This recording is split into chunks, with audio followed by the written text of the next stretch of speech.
We are now going to be presenting the Rip Taggart Community Arts Award. And by we, I mean me, and you're just going to listen. And you'll have to excuse me, I have to read every word of this or else I might not make it. All right. The Rip Taggart Community Arts Award is not presented every year. In fact, this is only the second time the award has been presented, its first being at the 2014 Gala. The award is indicative of the man for whom it has been named after. Rip Taggart was a man of great poise, commanding voice, endless talent, bounding enthusiasm, and kind heart. While him and his wife Debbie were only in New Bern for a few short years, their impact on our downtown and our thriving arts community was significant.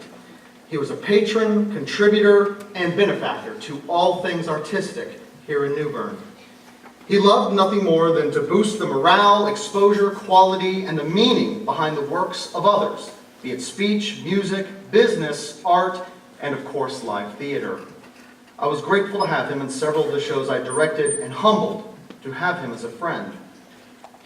I can take every word I just spoke about Rip Taggart and apply it to tonight's award recipient. Like Rip, our recipient gives graciously of their time and their talent, content to be in the spotlight, but happier to shine it onto others. The only thing larger than his heart would have to be his towering, freakish height.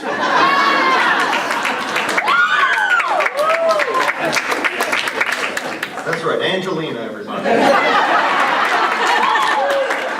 But before we invite him on stage, please enjoy this video appreciation of tonight's recipient of the Rip Taggart Community Arts Award, George Oliver.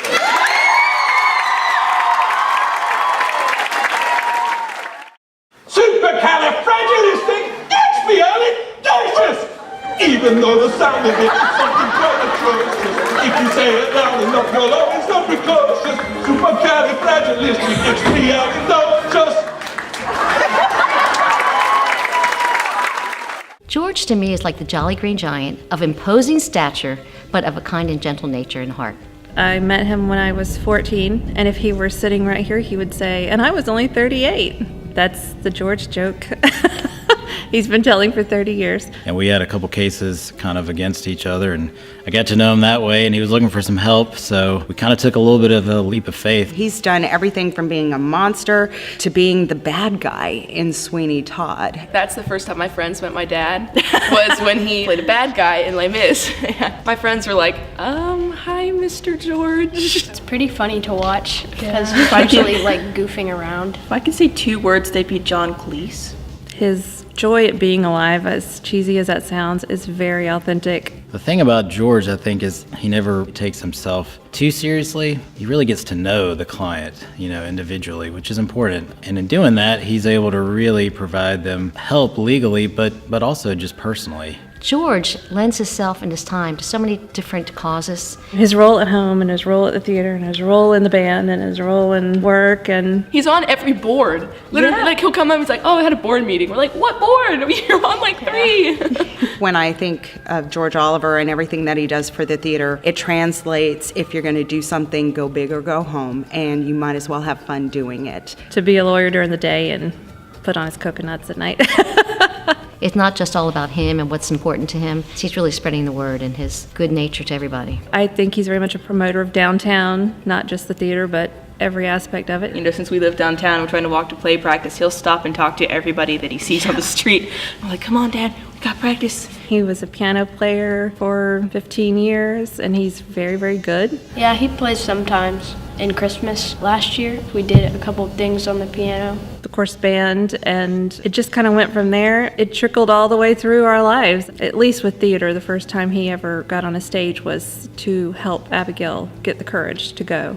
Some of the plays he's gotten in have been accidental, because he's either taken her to an audition or taken me to one, and then they'd say, hey, do you want to come in here and try it? He does the improv at City Stage. The man, I just asked him, I said, George, how do you do all this? And he said, I just don't sleep, and I believe it. He's always on the stage. His life is a stage, and I'm always the one planning all around it, and I like that. I've seen George Oliver come to rehearsals. He's always in a good mood, and what happens is it infects everyone. She tried to cover that ring up, it didn't work. green electrical tape. Oh, yeah. Can't hide my love.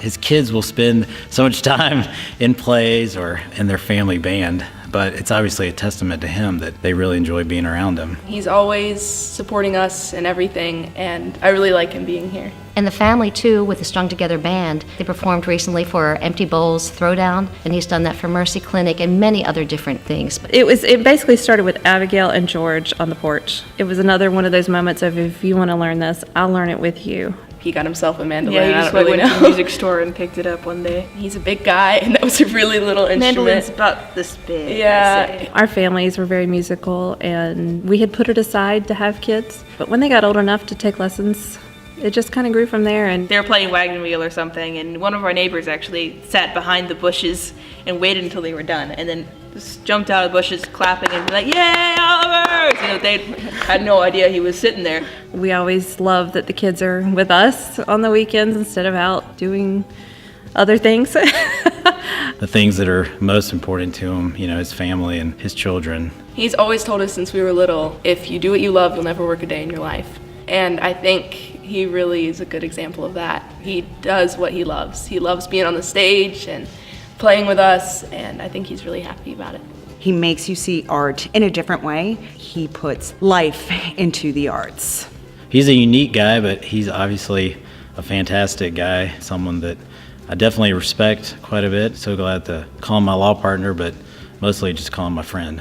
I don't know if I knew where we'd be in 30 years. The fact that he's able to receive such recognition from the people he thinks the most of, and to have his family close and be a part of such a touching community and his success at work, I don't think I could be any more grateful for him. I've never met such a plugged-in dad. He certainly treats me, and always has, like a princess, and I hope he's setting an example for the girls and for Mason as well.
Wife and your kids are doing every day. And your law partner, you don't know.